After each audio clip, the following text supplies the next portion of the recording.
Ito silang Hesukristo kay naay propesiya sa mga propeta sa Old Testament. Si Isaiah nagpropesiya sa matawong na bata.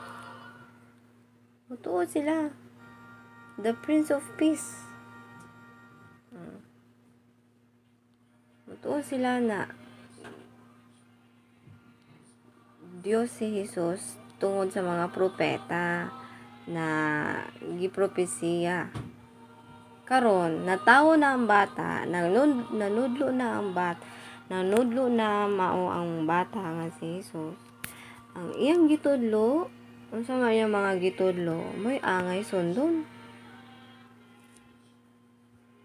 Abi kay nagpropesiya ang propeta nga si Jesus. Maoy the Savior. So, natawo na gani siya karon. So, sambahon siya, i-worship siya sa mga tao. Papurihan siya sa mga tao. O karon, nanudlo na si Jesus. Pagsulti ni Jesus na dili niya kailangan ang mga kapurihan sa mga tao, patuloy pa rin na pinupuri si Jesus. Nagturo nga si Jesus nga hindi nga niya kailangan ng mga papuri sa mga tao, pinupuri pa rin siya ng mga tao. Nagturo na nga si Hesukristo na ang naghahanap ng mananamba ay si Diyos na Ama, si Jehovah. Dili po gihapon mo to. Dili gihapon manuo.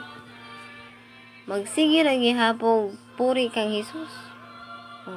Unsaon man pag how the Holy Spirit of Holy Father God.